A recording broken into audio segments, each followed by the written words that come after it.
In a cold, dimly lit archive on the outskirts of Moscow, the faint hum of fluorescent lights cast shadows over rows of yellowed files.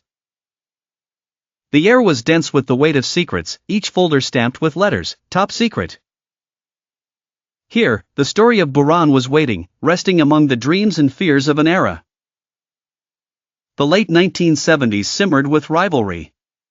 On television sets flickering in Soviet living rooms, American space shuttles took to the skies, their launches painting new lines across the global balance. Behind guarded doors in the Kremlin, the question grew louder: was space a neutral frontier, or a realm of confrontation? The answer, never spoken outside those walls, was heard in the echo of marching engineers, the frantic scratching of pencils on graph paper, and the silent weight of expectation. Buran emerged from this crucible, a name chosen for its meaning, blizzard. It was not announced with bombast, but embodied strategy and caution. The USSR didn't trumpet a new space race.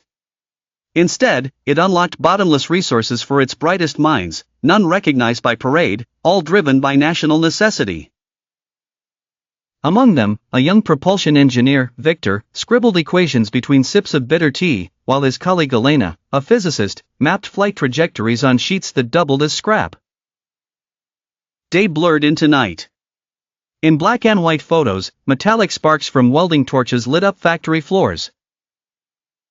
Rows of test pilots in worn uniforms rehearsed maneuvers for a shuttle they might never see.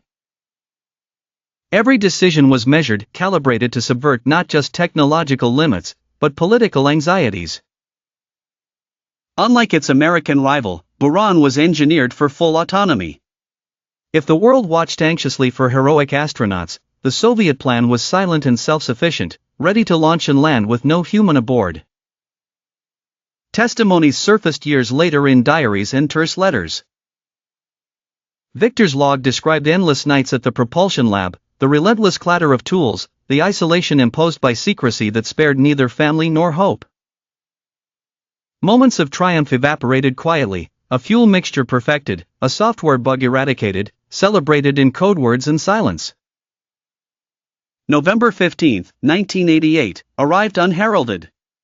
Beneath Siberian stars, Buran soared atop the mammoth Energia rocket. It pierced the stratosphere, circled Earth twice, then glided home, touching down at Baikonur with breathtaking precision. At mission control, engineers watched monitors flicker. There were no crowds, no medals, no broadcasted salute.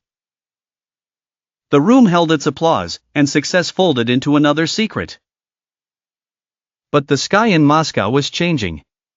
The Soviet Union, battered by economic tremors, faltered. Budgets shrank, alliances cracked, and the project was abandoned after its lone flight. Buran, built to endure, returned to Earth only once. The archives absorbed the story, and the shuttle itself survived just until 2002, when the hangar roof collapsed, burying the relic and symbolizing the heartbreak of forgotten ambition. Decades later, as a researcher traces the fragments in that cold archive, a question remains: why did Buran vanish? Not out of technical defeat, but political unraveling. The program, born from calculation and fear, faced an answer only after it was too late. Buran stood as a testament to storms spawned by both silence and brilliance, lost beneath the hush of old offices and the roar that never came again.